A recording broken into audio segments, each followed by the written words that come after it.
Alright, what I just did was it's an LT 1045 Cub Cadet, and what it was doing is the steering, as I couldn't make left turns, it would just pop and crack and just make noises, but it was just completely free spin. And I could make rights, but it was getting kind of squirrely. It would get where it didn't want to take those either. And so the old parts are right here. You can see, well, you see it's broke. That's a pretty good indicator it doesn't work right. And then it's also, you can tell it's not a complete circle. You can see how it's kind of reamed out right there on the inside. So it's not a right circle. So either which way, and then on top of that, then here's the old teeth, which they're kind of dirty, but you can kind of see they're gnarled up just a little bit. But for 10 bucks, I replaced, well, I got the new pieces, and so it was on eBay, 10, 11 bucks, not bad at all. So we bought those, and then, so where it's at is your steering column is right there, but it was on the bottom of the mower. If I'm a flashlight, I just had it.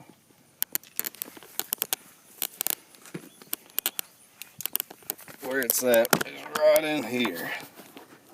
I used an 11/16 wrench. There it is there. That piece at the top.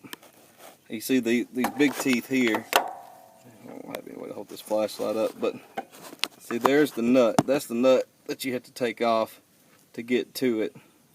And then there's the teeth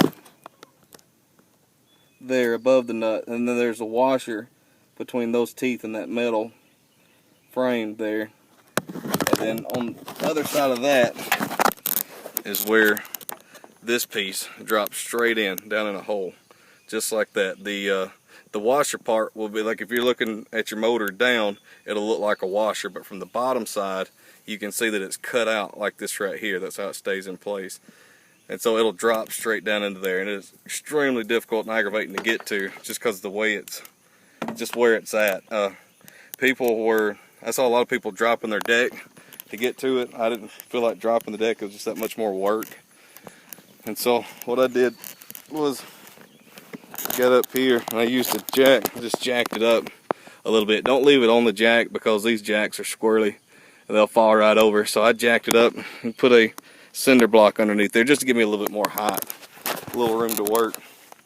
And I also used a pair of vice grips here to hold the steering wheel into place, because once you pull it up, it just keeps trying to slide back down to where it's supposed to sit. And so I just got a pair of vice grips, pulled it up, and locked those on there to keep it up out of the way. And so then I replaced this piece, which, like I said, it's a booger to get to.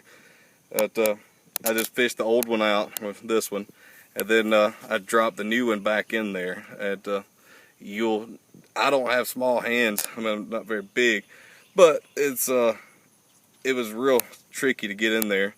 And so I just kind of fished it in, and then just kind of nudged it into place. And then you get the washer, and you have to put it up there before the steering column goes in, and it'll be on the underside of those other teeth there. So you'll put that washer in, and then you can go ahead and drop your steering column down. You can take your vice grips off and let it slide down. And once you do that, you can see on the inside, this right here has those little teeth, and you'll feel it whenever it connects on your steering column there. You just kind of get it in the right place, and then you'll sit. When you do that, you make sure your tires are straight, and then you make sure you put your steering wheel on straight. If it doesn't bother you, it'll turn the same. But you put your steering wheel and make sure you drop it in straight so everything's lined up and looks the way it's supposed to. And then you just tighten it down. Maybe took 30 minutes, and the worst part was just that one little piece. It looks like a washer, but it's not. But wasn't too bad, just hard to get to everything. It was 11/16 wrench and a pair of vice grips is all I needed. And then it was not bad at all. So I hope it helps. If you have questions, write them in the comments. I'll see if I can help you out. I ran out of room on my phone when I was doing the first video, where I was taking everything apart and doing everything step by step. So I'd already got it pieced back together now, and so I had to go inside and grab the pad here and try to do it with that. So I hope it helps. Good luck.